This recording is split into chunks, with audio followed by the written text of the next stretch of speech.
The biggest factor of demand is jobs. And if jobs are there, people tend to be able to deal with things like inflation, interest rates. And there is, a consumer confidence metric which bounces around. But overall, it all comes back to one specific metric, which is the employment figures.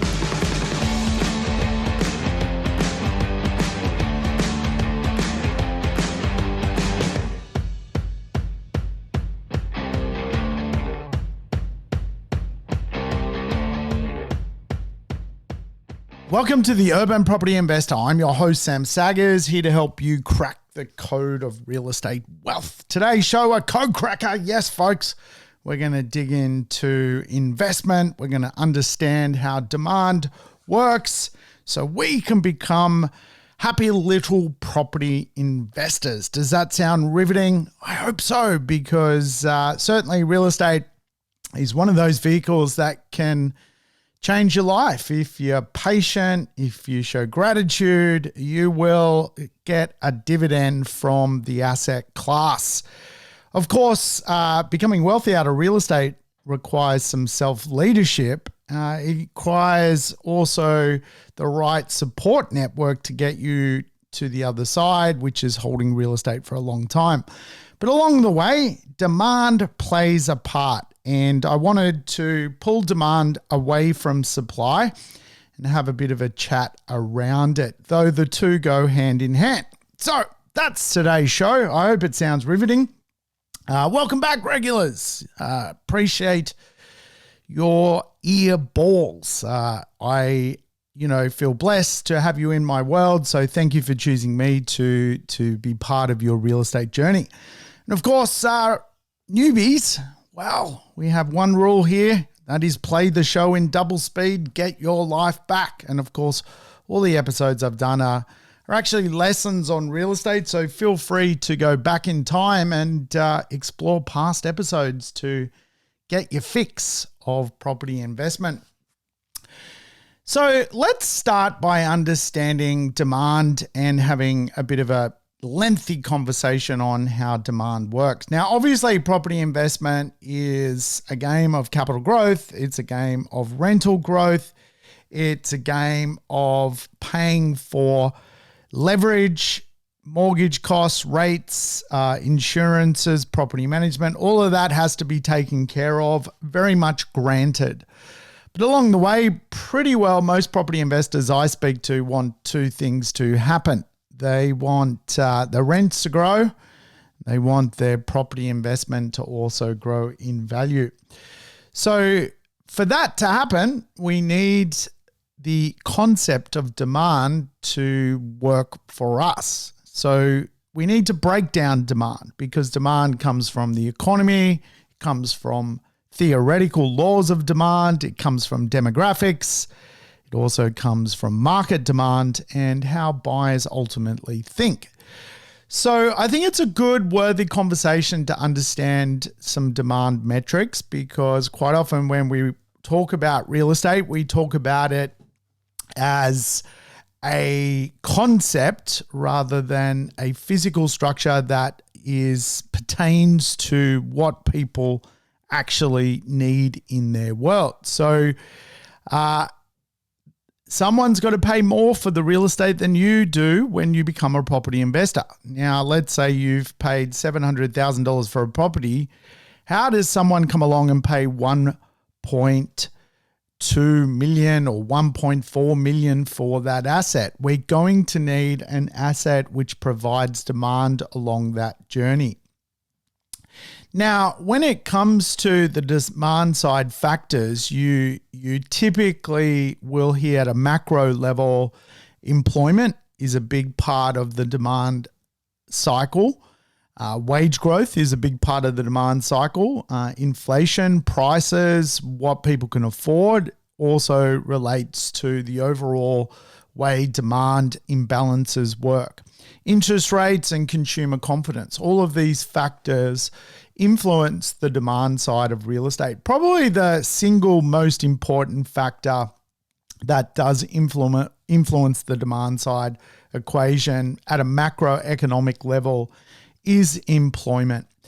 And we're kind of blessed here in Australia to have a very low unemployment rate. And because of the nature of what Australia produces, mining, agriculture, tourism, construction, we kind of need more humans to do those type of roles. And as such, we tend to carry with it a fairly good unemployment rate.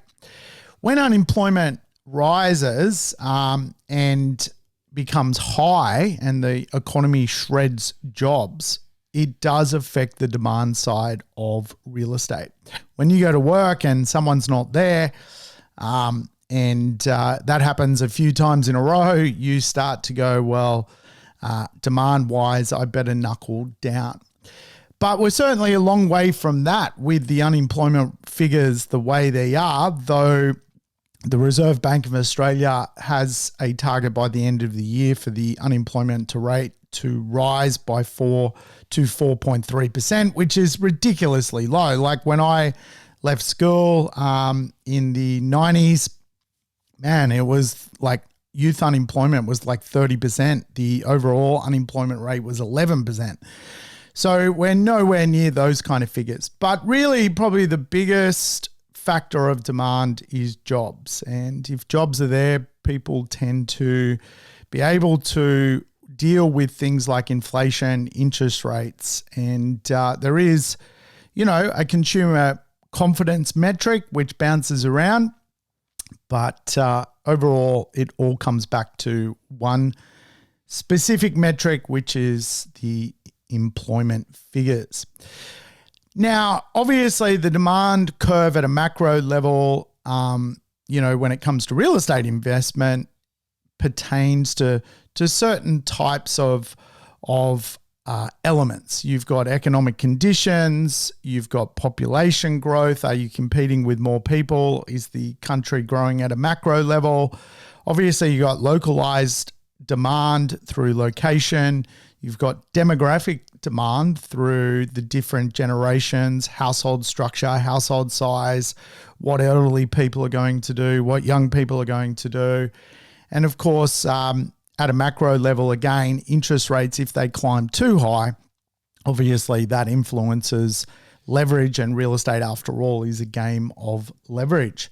So there is demand factors that play a part, as well as things like government policy, supply of properties, and any sort of global shocks that may come into the consideration of a buyer.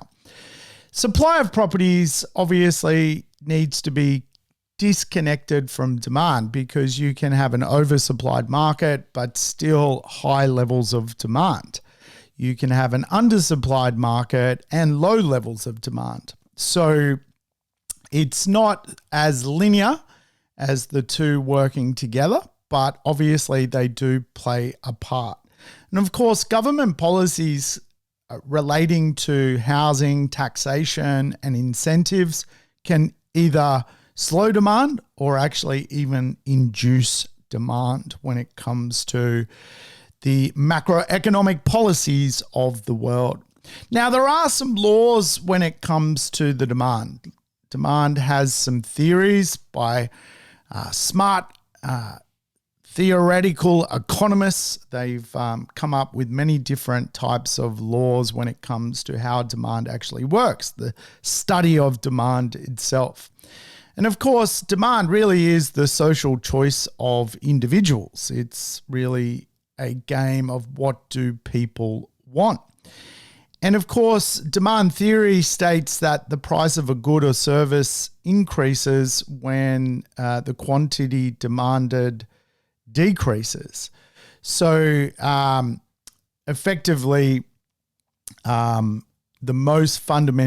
the most fundamental theory of demand, that prices of goods and services increase when the quantity produced decreases. So you've got that relationship, right? And right now, if we were to analyze the property market, there's a lot of decrease in the quantity of real estate being produced, and we're probably at a nexus point where the overall marketplace will see that there's not a lot of product coming through the system, and if rates were to drop, you will probably have a fundamental shortage of properties and, of course, more demand than there is supply. So the players in the metric of demand is supply, is equilibrium, the point where there is an imbalance between supply and demand. Obviously, market forces which change supply and demand, and of course, the mechanics of a free market, what people want. So I'm always a believer that if we're going to become a property investor, you should do it over the long term. There are some short-term demand drivers and there are long-term demand drivers. The long-term demand drivers, in my viewpoint, very much the population growth of Australia. It's very much a long-term demand driver. We are going to bring more people to this country, and it really does allow for future demand to unfold for current property investors. It's almost a given that there's going to be someone out there tomorrow who would buy a property off you if you get into the game. Why? Because Australia is always bringing more people into its economy. So we're not a declining population base, we're a growing population base. And of course, infrastructure is another long-term metric. If people are coming, they're going to need infrastructure, and generally infrastructure and the growth of more housing leads to higher prices. And of course, the overall economy and employment plays a long-term part. Where are the jobs? Where are there going to be a level of certainty around long-term demand? Hence why I think it's very, very important to stick to the top 10, 15 cities when it comes to investing in Australia, because there's local jobs as well as connected jobs through the digital economy. Now, your momentum drivers are more short-term when it comes to demand. Demographic shifts that happen in society. Supply and demand itself is very short-term. You could have 3 years of oversupply, 3 years of undersupply. It's not a long-term metric.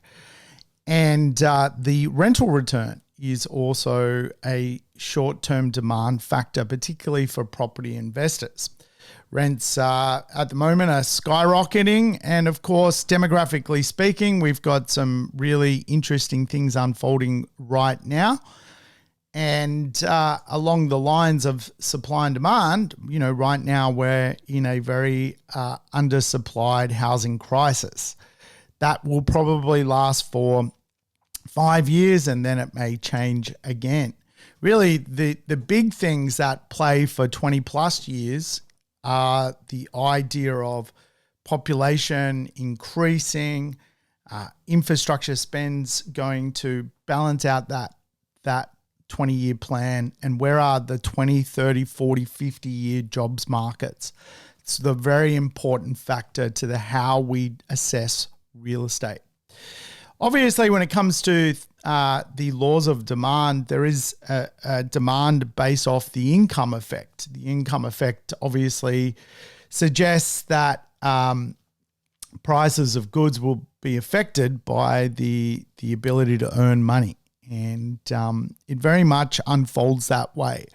And I often use the income effect to explain volatile real estate marketplaces. So I was speaking to a lady just the other day. She invested heavily in Moorumba up in Queensland back in 2010, 11.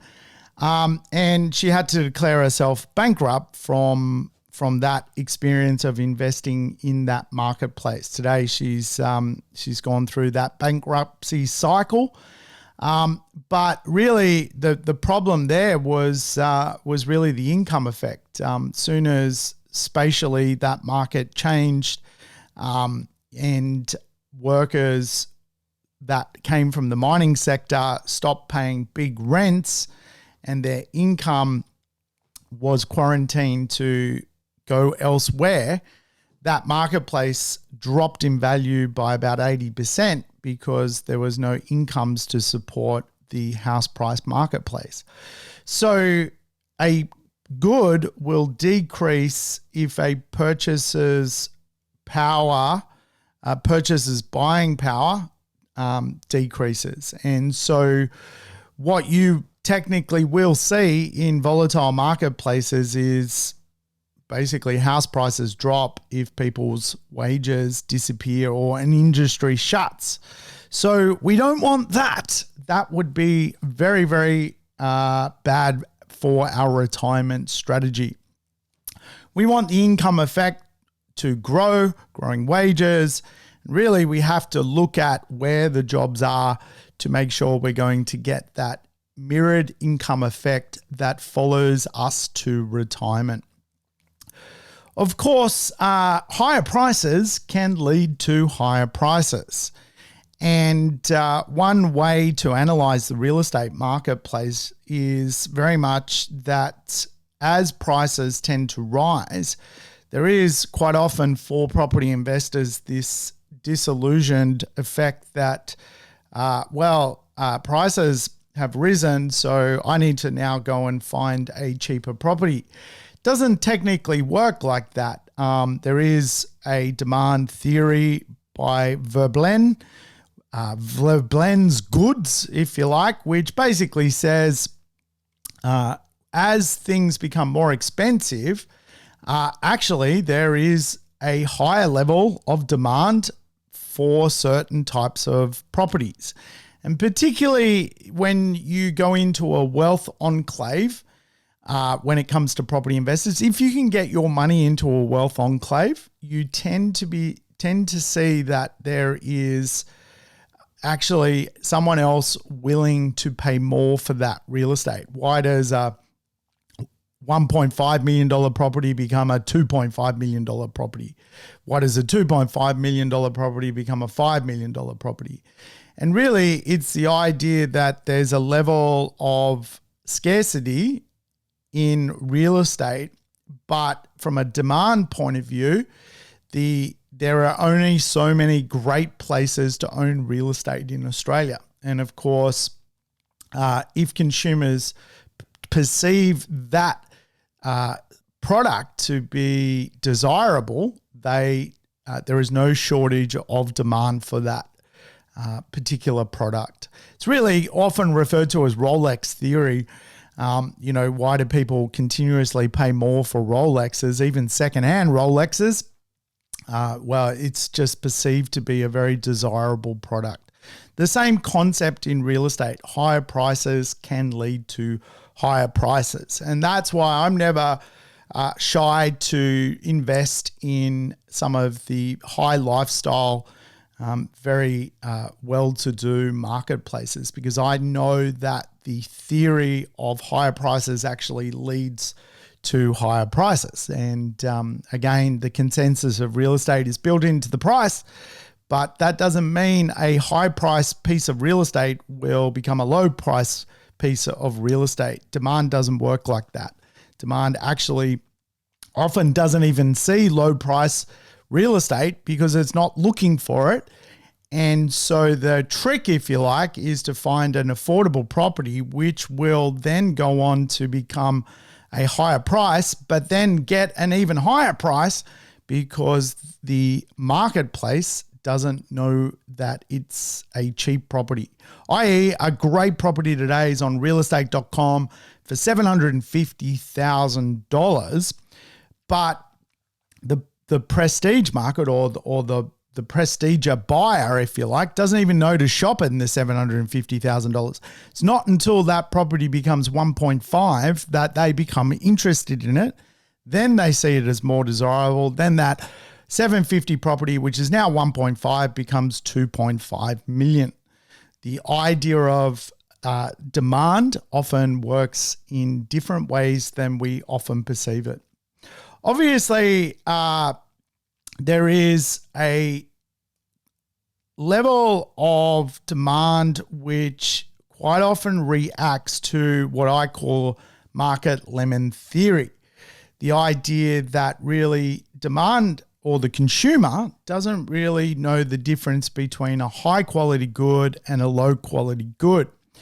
And what happens is as prices rise, consumers, not understanding really the difference between a high quality good and a low quality good, rush in and buy a low quality good just because prices start to rise.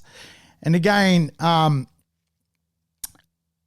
a big advocate on really understanding the idea of what a quality good actually is. Hence why I've always taught the flight to quality theory, that as prices rise, getting a high quality good actually is very, very difficult.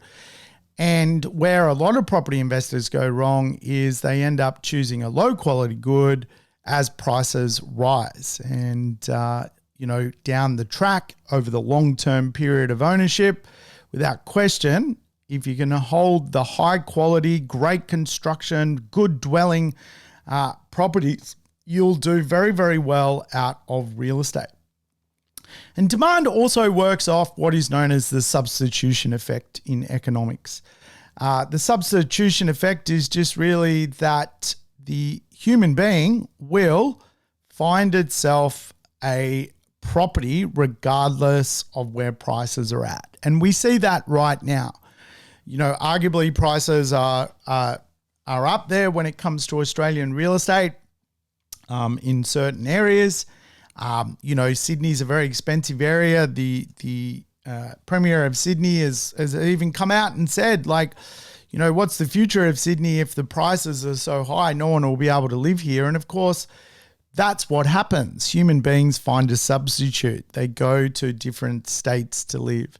I mean, what you can rent in Melbourne today is incredible. So people are leaving New South Wales, going to Victoria. People are leaving New South Wales, going to Queensland, and you're getting this sort of substitution effect. People are going to Perth. And so when consumers demand a cheaper alternative, they will make the move to a cheaper alternative. And so real estate from a demand metric has also the substitution effect. Now, again, you can, a big part of my job is going, well, where is the substitution effect? Is it a market lemon? Where the substitution actually is, or could it actually lead to the Veblen effect, whereby the low price becomes a higher price and the higher price attracts higher prices? It's really the model of demand which I use myself. It's substitution followed by the idea of market lemon theory. Avoid that. Go for the then Veblen effect. And of course, that's a challenge for property investors because they work off the idea of affordability most of the time. And hence why right now the big flight for everyone is in investments is to affordable real estate because it is running out. And it's arguably true that potentially it'll be a lockout, down the track. Will property investors even exist? I think the ones that get in will, and they'll control the marketplace along with corporate pension funds who will provide product to the marketplace. It will become a lockout. It will become a monopolized community of a small amount of Australians who are the landlords running what is going to be seemingly a much larger rental marketplace to run. There will be more renters into the future. And as such, again, rental demand theory suggests, well, where do people want to rent? And again, it will be within those 20-minute neighborhood catchments to where those jobs are, the rental demand theory. So demographically speaking, there are groups, and of course, we can call them Gen Z, millennial, baby boomer. But inside of those groups, there's also what I refer to as the buyer groups. And generally, when all of the buying groups are shopping at once, you tend to get high levels of demand, even a boom. So we've got the first homeowner buyer group. We've got investors. We've got downsizers, those older people looking for a smaller dwelling, sometimes called right sizes these days, because people are actually selling their larger home, but they're not necessarily going into a retirement village. They're going into a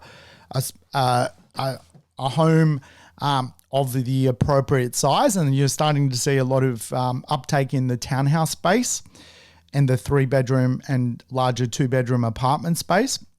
You've got upgraders, really people who have made money out of real estate looking for their second or third home, where they basically sell their first home to buy a second home using basically some of the equity that they've created to create a former larger deposit and move to a nicer area. You've got foreign investors, which play a part in really the demand of property. And you've got corporations really buying into the Australian residential property marketplace. So first homeowners, investors, downsizers, upgraders, foreign investors, and corporations. Now, this is who you compete with as a property investor. Quite often property investors have the same budget, for example, as first home buyers. So there's usually a bit of a battle that goes on there. Sometimes, when it comes to downsizers, they may actually compete with millennials who are buying a lifestyle apartment. The two looking for the same lifestyle in the same cool spot start to battle each other in auctions, and you start to see a demand battle unfold from a generation battling another generation. So as we know, there are different demographics.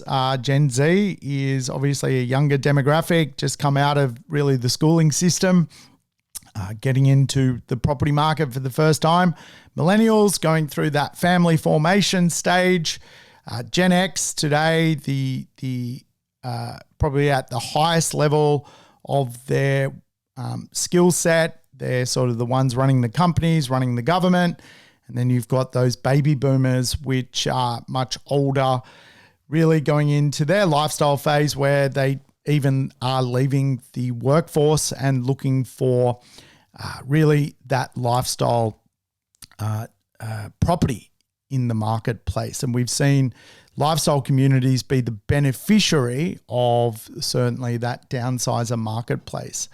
So you can start to sort of visualize where the demand is going to be stronger. You can see that there is places of higher demand, future suburbia, higher demand from first home buyers, downsizers, lifestyle areas, higher demand.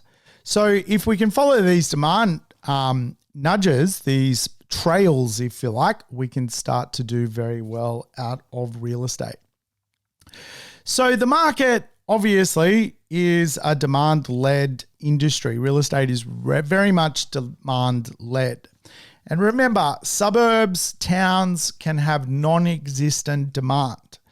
And really that's where a situation unfolds where really it's very difficult to sell real estate. It becomes illiquid. Remember, there is liquid real estate and illiquid real estate. Now, I've owned illiquid real estate. It's very, very difficult to sell.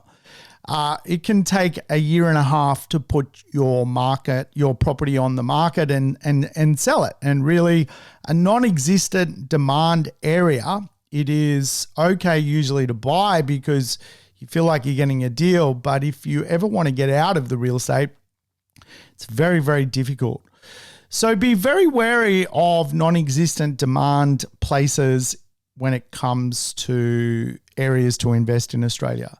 Small towns, typically if they're below sort of 20,000 people, it's very, very difficult to get localized demand constantly for those areas. And quite often demand doesn't exist because think about those areas. They don't get, huge population shifts. They don't get, they're typically small towns anyway. So to go to the good school is a 1 minute more drive than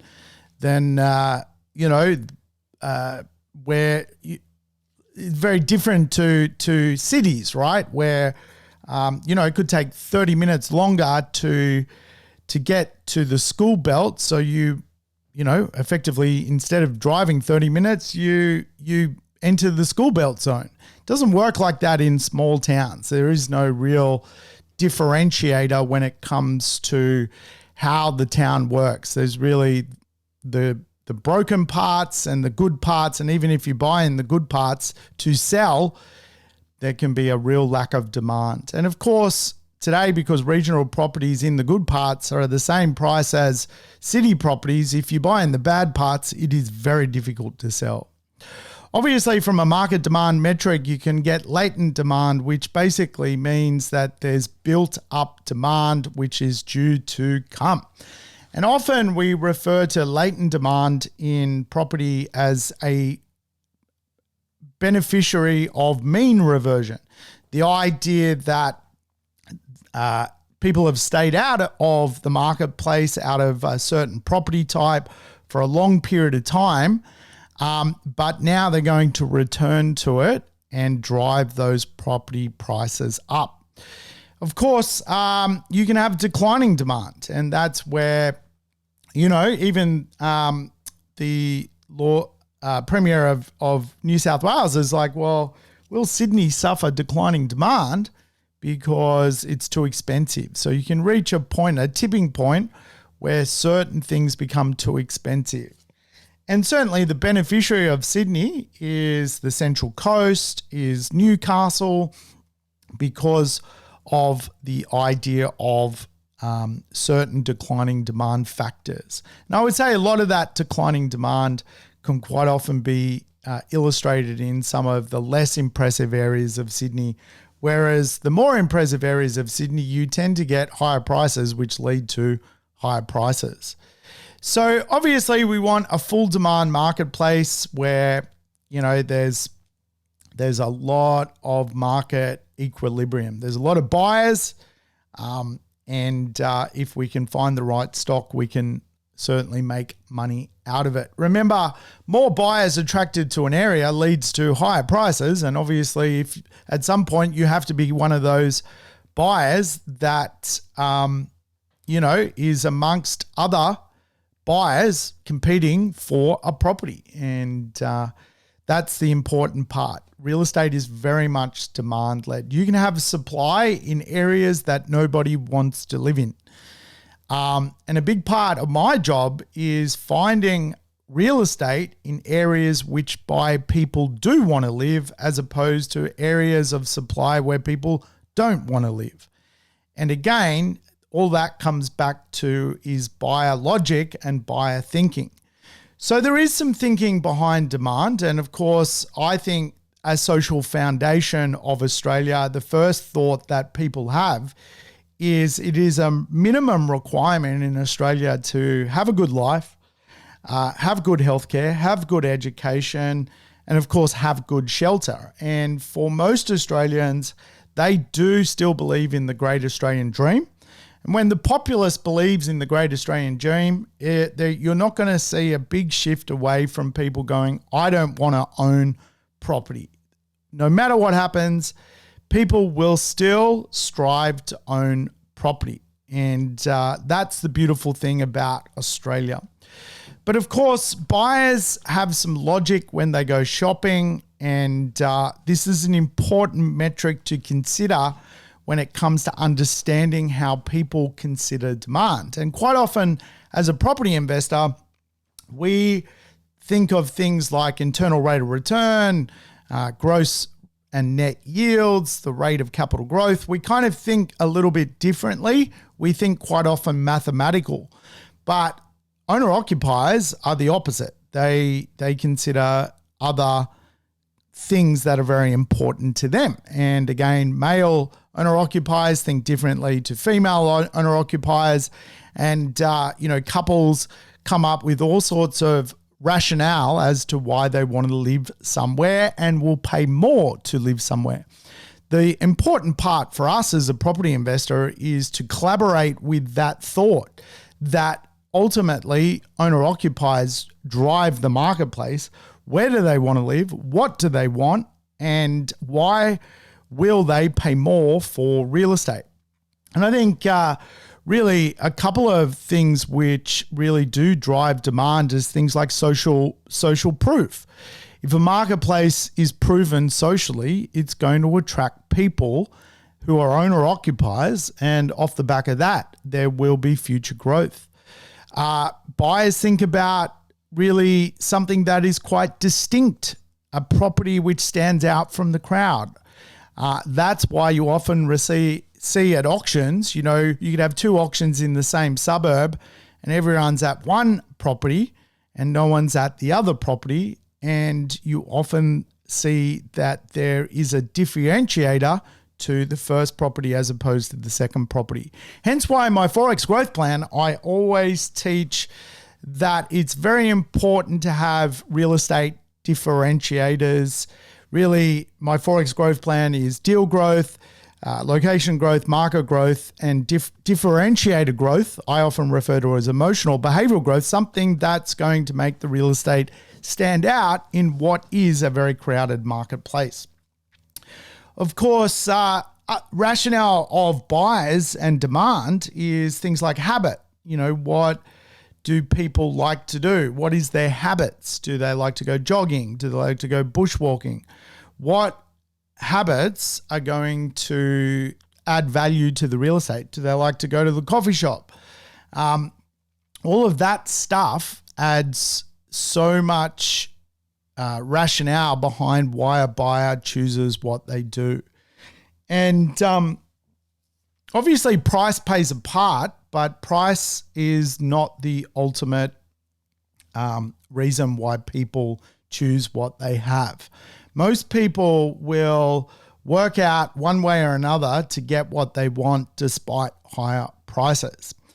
And I guess, these are some of the things we need to understand. And again, when it comes to how human beings think, they think like, how close is the school? Can I walk to the school? Could I walk my child to the school? Do I need to get in my car? Is there a park nearby? Is there somewhere I can walk my dog? And for property investors, it's very important to tap into a lot of that logic. Now, I teach that in real estate, there are some logics that you need to understand. I teach 3 primarily, but there are more. Really, what they are emotional life design logics, and you link them to how real estate works, and therefore you get demand underneath it. So I always teach, really, there are 3 main ones: functional design, behavioral design, and reflective design. All of those elements of design that link to real estate, link to how people want to design their lifestyle.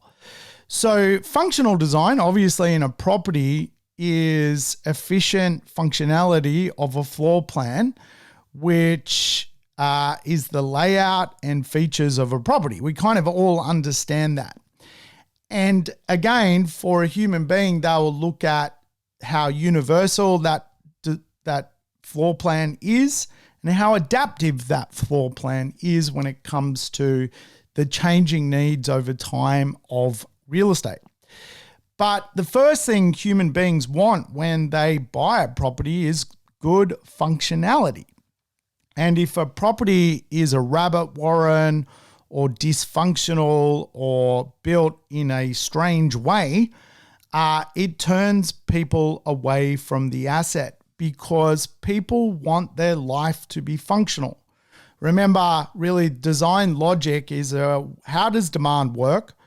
What does demand want? How does a property work? And mirror what demand actually wants. The second real design logic I often teach is behavioral design logic, which is really good real estate creates behaviors in people's world that allows people to just simply have a better life. Now, it might involve, for example, social interactions. The real estate allows for more social interactions. It's near a park, so that's going to create a social interaction. The real estate has a swimming pool. The swimming pool creates swimming, which is a behavior, which is a social interaction. It may have, for example, a nice view. A view is quite relaxing to sit and gaze. Again, that is a form of a social interaction. So design logic is a very important part of how demand feeds into the asset class. And really, the other design logic I often work with for my property investors is reflective design logic, which is just really, does the real estate create a better image of for the human being? Do they feel proud to own the real estate? House proud, property proud to own the real estate. No one wants to be that property investor that owns real estate in an unloved street or an unloved dwelling or an unloved building. Everyone wants to be a property investor whose neighbors care about the public realm, that care about the street, that care about the neighborhood, that care about the building. Reflective design is very, very important. And again, it may start with distinguished kind of architectural elements in the asset or good high-end inclusions or artistic features when it comes to the actual asset, but it will end in a sense of home ownership, in a sense of belonging, in a sense of I care about this. Now, you guys know I live near all the gospodars of the world, all the hearth and homers. And again, like hearth and homers are just those people that constantly, every day, look after their house. They're proud of the energy of the home. Now, I can't stand them. They're everywhere in my neighborhood. There's one water blasting right now outside the window, cleaning his driveway. I don't know why you clean your driveway, but for that human being, he's so proud of his home as to why he wants to gurney his driveway to make it look cleaner, because he's proud of the reflective energy. The home brings reflection, a reflection of esteem, a reflection of being proud. And again, to find real estate that is functional, behavioral, reflective, it's a very, very important part of the puzzle. And of course, there are others which today play a part. Sustainable design logic, how thermally efficient the real estate is. A lot of property investors today are looking for that extra energy rating on their investments to make sure they connect to the future world so they avoid retrofitting costs later on. There is some cultural design logic, certain cultures in Australia today, are going into multi-generational households looking for that extra outdoor area or extra bit for their mum who's now living with them. Or you can now see culturally things like the Zoom culture. People work from home. Now people are looking for that extra study as part of their work culture. So there are some other design logics, and one which I think is really quite interesting is biophilic design logic, which is really how properties sit in nature. And I'm a big believer in this. Whenever I'm brokering properties, you'll often find I'm brokering deals across the road from the park or quite close to green space, because I believe, and I know because I'm one of those people, that for me, I need the sensory experience of green space to make me feel good. And again, if If we can find this stuff, we can absolutely crush it when it comes to what future demand wants. Obviously, when it comes to the idea of what's ahead when it comes to demand, we've got obviously the baby boomers getting older, living in their much larger homes. We know that there's going to be a transformation of wealth out of those larger homes, which are owned by much older people. And we probably will see that housing stock in those, classic middle ring suburbs where middle class people own $4 million homes who can't buy a can of Coke and a muffin because they're asset rich, cash poor old people. We will see that housing stock eventually be passed on to the next generation and even divided up into townhousing stock or small scale apartment stock. So we know that the baby boomers are doing their thing, holding on to that real estate, creating a high, tightly held marketplace. They're not really going to those over 55s, or they're not really going to retirement villages these days, sort of staying into their house till they die. And of course, that ticks off a few people, but it is the way it is. And, all power to them. They've paid their taxes. They can do what they want. But, at the end of the day, we do live in a millennial economy. And because millennials are the largest demographic today, we need to consider what millennials are doing when it comes to demand theory. What do millennials want? Let's invest like millennials. And of course, really, today what's going to be very, very popular is certainly 3 and 4 bedroom dwellings, townhouses, houses, apartments, which offer those dwelling that room size, because millennials today are in a family formation stage, which is critical to the process. Now, I'm also a believer in livability. Livability is something I've always taught, and one of my models is really the urban behavioral economy, which is something I did do a guest lecture on, even at the University of Sydney, which is really that today, if you want to understand where demand goes, it is designed around how people live, where people work, what they can do, how they can play. The idea of wellness, knowledge, and movement. Wellness, knowledge, and movement. So again, if we can look for an asset which is going to offer great live, work, play, a sense of localized wellness, green space, parks, but it feeds into the knowledge economy, which is going to be the biggest economy for most people's jobs, then you're going to end up owning the right asset, which links to what demand is going to be now and also into the future. And of course, a big part of my urban behavioral economy is movement, mobility, the idea of human movement. And I teach the pyramid of movement, which I think is a important demand factor. Now, obviously, there are central business districts today. There are central lifestyle districts today. There are thriving local neighborhoods. And then there are dormitory suburbs disconnected from society. And again, I just don't see that demand wants those dormitory neighborhoods disconnected from society. I see that people today will, from a demand perspective, still buy near great CBDs, near central lifestyle districts, which are basically lifestyle communities or lifestyle town centers, if you like.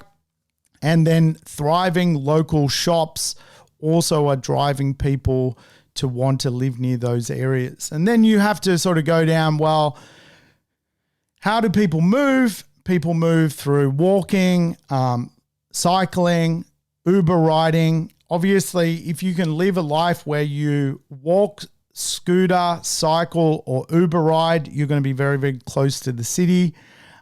This is obviously has with it its own elements of demand. Then you go into transport like tram, train, obviously, again, adds so much livability to a place having that transport node.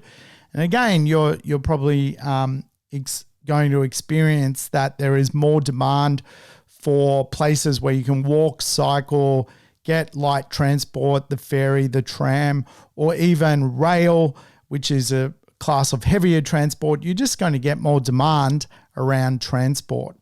Obviously, today people can work from home, and there is the theory, the 2-hour theory, that as long as the real estate's within a 2-hour catchment of a major area, because hybrid work is very important these days, people can't just work from home. They do need to go to work. The myth's been broken. Everyone needs to basically collaborate, and so get-togethers in the office happen all the time. I've noticed even this year just how many get-togethers I'm having compared to obviously last year and then, the COVID years as well. So everyone's sort of back at it, but certainly for people, it does allow them to spatially live in areas which are regional today, and use regional transport or the car to get in and out of cities. This is where you're seeing, again, great results from feeder cities. Your Central Coast, Gosford to Newcastle feeding off Sydney, your Gold Coast, Toowoomba, Sunshine Coast feeding off Brisbane, your Geelongs, your Bendigos feeding off Melbourne. And so that's how it works. So, there's a little clue right there. You can either go for the mothership of Brisbane or the feeder of Sunshine Coast or Toowoomba. You can go for the mothership of Sydney, or you can go to the Central Coast.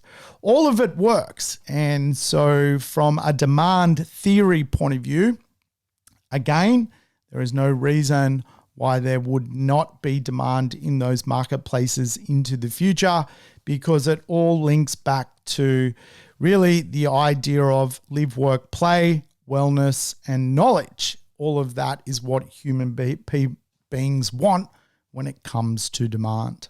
All right, folks, that's it. I hope that was interesting. I'll catch you on the next episode as we talk more real estate.